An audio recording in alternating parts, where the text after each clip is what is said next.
مساء الخير لكل اللي عم يسمعونا عبر التردد 103.5، أيضا للي عم يشاهدونا على رابط البث المباشر على صفحتي الإذاعة راديو بوير وبوير عربي. أهلا وسهلا فيكم بحلقة جديدة من برنامج صحتك بالدنيا. رح كون أنا معكم عماد خلف من وراء الميكروفون. ضيفتي بالاستوديو الدكتورة ديلان بشير حسن، اختصاصية بأمراض الأنف والأذن والحنجرة. اسمحوا لي رحب بضيفتنا لحتى نبدأ لقائنا. دكتورة ديلان مساء الخير. مساء النور، يا هلا. مستمعينا إذا حابين تأغنوا لقائنا، طبعا مثل ما ذكرنا أنه ضيفتنا هي اختصاصية بأمراض الأذن والأنف والحنجرة، وهيك اليوم اخترنا أشياء حالة عم تزور العيادات الإذنية.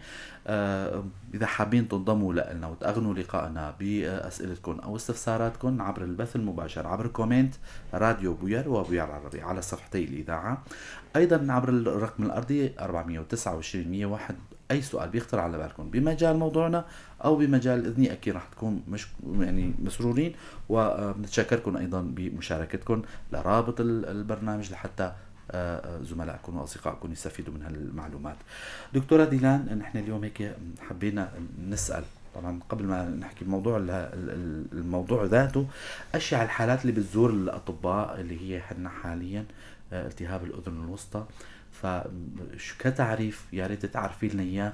وكثير من الناس عم يخلطوا بين مثلا التهاب الاذن الوسطى، يا ترى هو مقترن بالدوار الدهليزي او فالتعريف عندك. هلا التهاب الاذن الوسطى له كتير اسماء، يعني مثلا في التهاب اذن وسطى حاد، في مزمن. هلا رح يعني اشياء الحاله اللي بتجي هي التهاب اذن وسطى حاد. أسبابها أكتر شيء بيكون عدوى فيروسية أو بكتيرية بتصيب مخاطيط الأذن الوسطى. هلا أغلب المرات بتجي من الطرق التنفسية العلوية، يعني بيكون يا اما صاير قبله صابه قريب او التهاب لوزات، وبعدها ببلش بقى الاذن بتتوجع، بيكون انتقل له الفيروس. هذا بالنسبة يعني تعريف كتعريف. آلية المرض، يعني كيف بيكون شكله دكتورة؟ هلا بين كتشريحيا تشريح الرأس مثلا، في عنا بين الأذن الوسطى والبلعوم الأنفي في عنا قناة نفيروستاش. نعم. هذا القناة هو اللي بيوصل بين البلعوم الأنفي، الطرق التنفسية العلوية والأذن. تماما. هذا القناة هو اللي بيحافظ على ضغط الأذن. تمام. فإذا صار التهاب أو شيء ضمن البلعوم الأنفي أو باللوزات مثلا، هو اللي بينقل الفيروس للأذن الوسطى. هيك بتتم الآلية. بس صار في التهاب مخاطيط الأذن الوسطى، بتصير في عنا شعيرات. هالشعيرات بصير في عنا كسل، وبصير في عنا انصباب بالجوات الأذن الوسطى. تماما. ايه، وهي يعني الآلية المرضية للالتهاب الأذن الوسطى المصلي. تماما. مستمعينا، مثل ما ذكرنا لكم وحابين نذكركم انه ضيفتنا بالاستديو الدكتورة ديلان بشير حسن، اختصاصية بأمراض الأنف والأذن والحنجرة. أي سؤال بيخطر على بالكم نتمنى تبعتوا لنا إياه، رح نسألها للدكتورة. هلا الدكتورة شرحتنا شو هو التهاب الأذن الآلية حتى. طب هلا دكتورة، الأعراض إذا بدنا نحكي عنها، شو هي الأعراض المرافقة لهالمرض هذا؟ سألت سؤال أنت وأنا ما جاوبت عليه. يمكن قصة الدوار دهليزي. قصة الدوار دهليزي إنه مو أي التهاب بيكون مرافق مع دوار دهليزي. في ناس بيصير عندهم دوار دهليزي، وفي ناس هالأعراض ما بتطلع، يعني بيقتصر العرض بس على حرارة وألم مثلا. بيكون عندهم حمى، وبيكون في عندهم ألم شديد بالأذن يعني. فهي ما قاعدة أساسية. ما قاعدة كل التهاب أذن وسطى يأتي بدوار لا. أما ممكن يكون الدوار هو سببه التهاب الأذن الوسطى. التهاب الأذن يعني لما بيجيكي مريض على العيادة بيعاني من التوازن وفي خلل بغض النظر عن موضوع الجراحة العصبية أو الأمراض العصبية، فإذا المفروض إنه يكون في التهاب أذن وسطى. هو العامل الممرض. بنفحص الغشاء الطبل، بنشوف إذا في أي إشكالية مثلا، علامات التهابية مثلا بالغشاء الطبل. بعدين بنشوف بقى الأذن الداخلية إذا في سبب مثلا حلزوني وراء الدوار الدهليزي أو لا. تمام. يعني وصلنا لموضوع العرض دكتورة. شو هن الأعراض اللي ظاهرية اللي بالعيان، والأعراض اللي بتكون مثلا انتو بتشوفوا بالمجهر بالمنظار يعني العلم تطور ففيكم على ايه هلا في عندنا صاير في عندنا كاميرات بنفرجي المريض شلون الغشاء صاير. نعم. اكثر اشياء عرض هو الالم، بيجي بألم بحس في ماسك اذنه، في عليه حراره، حاسس بثقل، كل الدكتوره حسب في شيء جوا اذاني. تماما. في ناس بتصير عندهم مثل طنين مثل وشه جوا اذنهم مثلا. هلا هالحاله طبعا اذا كان غشاء الطبل مو مسحوب، اذا صار انتقاب بغشاء الطبل بيصير بيريح الاذن الوسطى يعني، وما بيعود في ألم بصراحة. بيروح بيكون في مصل أو مادة يعني بصير المي يعني الموجودة جوا الإذن الوسطى بتطلع لبرا. فهيك هون بيرتاح المريض. إذا وجود مصل أو مادة سيلان مادة هذا دليل إنه في التهاب، في انسقاب، في انسقاب بغشاء الطبل يعني مفرغ المي الموجود بإذن الوسطى للخارج. يعني فينا نسميها هاي مرحلة متقدمة بالمرض، إنه هذا المرض يعني صار له كذا يوم. حلو كتير. دكتورة الأسباب ليش من شوي قبل شوي خلال التعريف يعني حكيتي جزء من الأسباب لو بشكل موسع. هلا في كتير أسباب، وفي مثلا هلا الأمراضية بتكون عند الأطفال والرضع أكثر من الكبار. السبب هلا إن نفيروس تاش عند الأطفال بتكون مستقيمة عندهم، وبتكون عريضة وسيعة، و الغضروف عندهم لين. بس اما عند الكبار بتصير لما الانسان بيكبر بتصير في عندنا زاويه بنفيروس تاش. هيك الارتجاع من البلعوم الانفي للاذن الوسطى بيقل. طبعا الرضع السبب الرئيسي عندهم بيكون من الارضاع، عمليه الارضاع. تماما. لما بيرضعون بيكون غلط، بيرضعون بيكون الراس والجسم بنفس المستوى. الام لازم لما بدها ترضع ابنها ترفع راسه لفوق شوي بزاويه معي 45 مثلا. تماما هيك بيكون يعني وضعيه الطفل. الطفل اللي بالرضاعه الطبيعيه عنده مناعه، بتشكل عنده مناعه اقوى من الرضاعه الصناعيه. ايوه. هلا هي بالنسبه للرضع. الرضع اكثر شيء، او الاطفال الصغار ما بيعرفوا انه يقولوا مثلا في ثقل باذني او شيء، ما بيعرفوا يعبروا عن تماما. دائما بيكونوا ماسكين اذانيهم او بيحكوها. تماما. بتلاحظي الطفل عم يلعب باذانيه. تماما. هالحاله بتكون منتشره لحتى عمر 3 سنين. بعد 3 سنين بيرجع، يعني في كتار بيرجع. هاي موضوع زاويه النفير الاوستاشي. تمام. هلا صاير في عنا دور الرعاية الصحية، مثلا نحن بنسميها لما الروضة، لما الطفل بيروح على الروضة أو بالحضانات. طبعا قبل كان أي حضانة أو روضة بدها تنفتح لازم يكون في مساحة، يعني في باحة. هلا للأسف الشديد صاير كلهم ضمن الشقة. هذا بينتقل من طفل لطفل، طبعا بيضل موجود. ما يعني في معايير يعني عم تطبق على روضاتنا يعني. تماما. وبالإضافة للتدخين السلبي بالنسبة للرضع. إذا بيكون بغرفة يعني ضمن غرفة كلها ملوثة بالتدخين وهيك، هذا كمان بيزيد الحالة سوءا يعني. بيزيد الحالة سوءا. هلا عند الكبار أكتر شيء مثلا حالات تحسس، لما بيصير عندهم تحسس الانفية بتزداد، بيجعون أذنيهم. وكمان بالتهابات الطرق التنفسية العلوية قلت قبل هلا. هدول الاشياء على الاسباب يعني. تمام. التهاب اللوزتين له عامل مثلا. تماما. التهاب الطرق التنفسية هو التهاب اللوزات. سواء كان حتى ممكن من الرئة يوصل لهنيك. لا قليل شوي، بس في القلص المريء المعدي نحن بنسميه لما بصير حموضة مع الواحد. تشرق الطفل او الكبير يعني. تماما. ممكن يصعد المعدة. الحموضة بيخلي دايما في تخريش بالبلعوم، بيعمل التهاب بلعوم وبيوصل للأذن. الأخ أرمين كاتب، لنشوف شو كاتب. عفوا دكتورة، حاسة الشم ضعفت عندي كتير بعد لقاح كورونا.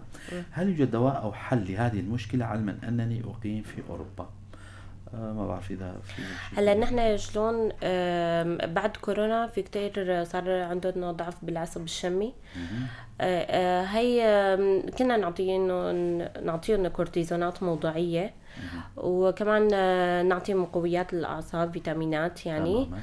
ونقول للمريض عود حالك تشم روائح عطرية قوية بس تكون طبيعية، يعني مو عطورات، مو مواد كيميائية لا مركبة. مثلا هلا زيت القرنفل وهيك شغلات ريحته قوية مثلا، فمنعود العصب انه يرجع يشتغل يعني. تماما. تحفيز او تحريض تحفيز يعني. تماما. هيك شيء حلو كتير. دكتورة، التشخيص عندكم كيف بتبتوا بالامر بالعيادة انه هذا التهاب؟ تماما. شو هي الاجراءات اللي عم تتبعوها؟ طبعا بالاوتوسكوب لما بنشوف غشاء الطبل بيكون محتقن، بيكون متسمك. هو بالعاده غشاء الطبل بيكون ابيض، بيكون مثلث المنير واضح. نعم. بيكون قبضة المطرقة فيها واضحة، بس لما بيصير التهاب كل المعالم هاي بتروح، بيصير في عنا تسمك وفي عنا احمرار. هذا اشياء الشيء. وطبعا بالاضافه للقصه المرضيه، القصه المرضيه كتير بتساعد. المريض لحاله بيشرح الحاله تماماً. يعني تماماً. بتوصلوا لنتيجه. في اجراءات غير هاي يعني مثلا غير المنظار او مثل ما ذكرتي بالعيان الكاميرات؟ لا هذا ايه فينا نعمل مثلا تخطيط سمع او معاوقه. طبعا هي بالحالات المزمنه ايه بنعمل لهم معاوقه خاصه للاطفال. نعم. لانه بيكون السبب الرئيسي من ناميات مثلا. صح. في اسباب تعمل التهاب الاذن الوسطى مصلي، ضخامه بالناميات بتسدنا في روستاش وبيصير ضغط الاذن الوسطى عالي. فبهالحاله بنعمل لهم معاوقه سمعيه. بنشوف اذا المعاوقه ما عطى طبيعي بتعطي من نموذج بي نحن بنسميها بتكون مسطحه. وقتها بنعمل له عمليه ناميات، ومرات بنخزع الغشاء ومرات بدون خزع يعني. تماما. عملية خزع الغشاء هو يعني عملية ترييح يعني إذا بدنا نسميها أو كيف يعني؟ بنعمل هيك بنلتصق بالغشاء. نعم. وبنحط أنابيب تهوية. تماما. مشان الإفراز المادة الالتهاب، مشان يعني المي الموجود ضمن الأذن الوسطى يطلع لبرا. تماما. الأخت سهام كاتبة مساء الخير.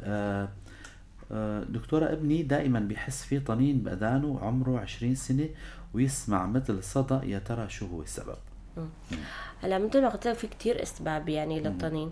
في مرات يعني حسب المهنه اللي بيشتغل فيها العامل يعني مثلا اللي بيشتغلوا بالافران هدول من الوشل من صوت الفرن بيضل موجود. بيطور عندهم الورشات الصناعيه اللي بيصنعوا آلات. ايه يعني حسب كل مريض وشو سبب في كتير اسباب يعني للطنين.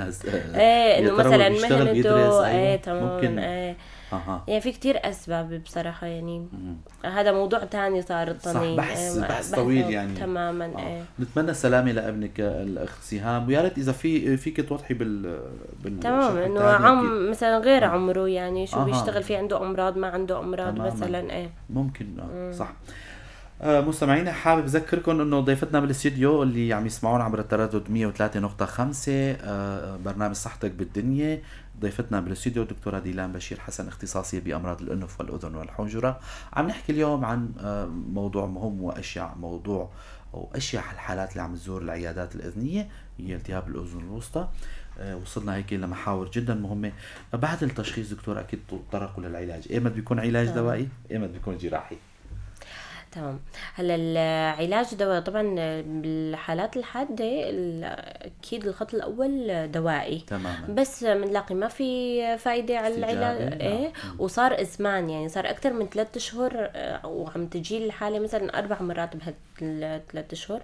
بنصير بنقول خلص بدك تلجا لجراحه اجباري. تماما. ايه بالنسبه للدواء بنعطيهم صادات يعني مضادات الالتهاب. بنعطيهم مسكنات. بنعطيهم مضادات احتقان انفيه طبعا ضمن الانف، لانه دائما بنقول لهم لما بيكون في عندكم التهاب الاذن الوسطى ما بنخلوا مي يفوت لجوا الاذن. سبيل التنفس بيكون عندهم يعني لازم ما يفوت مي جوا الاذن. فبنقول لهم مثلا وقت الحمام بيحطوا فازلين على قطنه وبيحطوا جوا الاذن. في سدادات مثلا. ايه تماما في سدادات. فلهيك القطرات كمان ما بنستعملها بالاذن، بنستعملها بالأنف عن طريق البلعوم الأنفي بنوصله للأذن الوسطى. ليش؟ لأنه بضل حابين إنه يكون وسط ناشف لحتى يطيب تماما الوسط المنطقة المصابة، المنطقة المصابة عم يزيد الضغط أكثر لأنه تماما. إذا ما استجاب على العلاج الدوائي، لا إذا ما استجاب على العلاج الدوائي بنسأل عن السبب، يعني بتصير نعمل دراسة. إذا مثلا من كانت في عنده ضخامة لوزات، هنا مجبور الطريق التنفسي عنده مسدود وهو اللي عم يرفع له ضغط الأذن الوسطى، بنصير مجبورين نعمل مثلا عملية لوزات، بالإضافة ل ضخامة ناميات إذا عنده. يعني في أطفال بنعمل لهم لوزات مع ناميات الأكبار الكبار انحراف وتيرة كمان بيسبب، يعني وبنعمل لهم العملية. حلو. دكتورة، يعني بعد العلاج في شغلات تتطلب من المريض نفسه، في توصيات بالنسبة له؟ هلا شوف، مثلا بنرجع الأسباب، بنبتعد عن الأسباب. أيوة. هاي يعني تماما. يعني مثلا لما أنا أخذت الرضع مثلا، لا ترضعون إنه الأفقيا مثلا. هالمعلومة هاي جدا حابة بالخط العريض، يعني يا ريت دكتورة إنه هاي نحطها هيك ضمن التوصيات بآخر الحلقة بعد شوي أكيد. إنه يعني حابب بالخط العريض نحطه بضمن قائمة التوصيات من عندك وعبر منبر ويا دكتورة. ولكن المحور الأخير اللي هيك حابين نحكي عنه، إنه مثلا التوصيات اللي بعد العمل الجراحي أو سواء العلاج، يطبق الخطة العلاجية، يطبق معلومات الطبيب، واللي حابة تقول. مثل ما قلت لك، يعني بنحافظ عليها من المي، ما بنخلي المي يفوت جوا الأذن. التدخين مثلا سيء سواء للطفل والكبار. هلا في شغلة تانية، في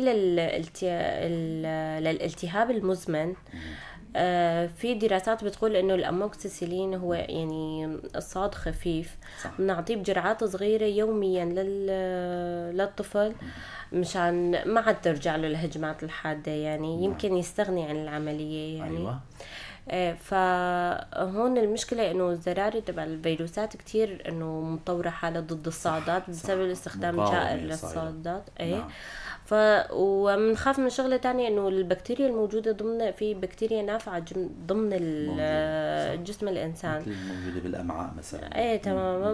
بنصير منخاف هن كمان بيصيروا يهاجموا يعني. فما يعني في دراسات بتفضل وفي دراسات ما بتفضل هالموضوع يعني. تمام.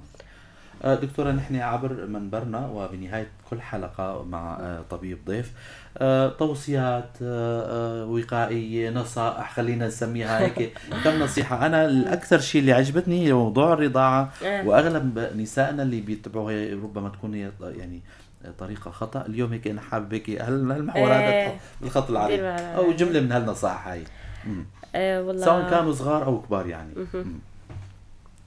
واحدة منهم أغلبيتهم أكيد حكيتي عنه دكتور، يعني إنه موضوع الرضاعة هذا يعني يا ريت أمهات بزاوية والتدخين. والمثلا حتى إذا تم التدخين يطلعوا لبرا يدخنوا، يعني مو ضروري ضمن الغرفة بتصير.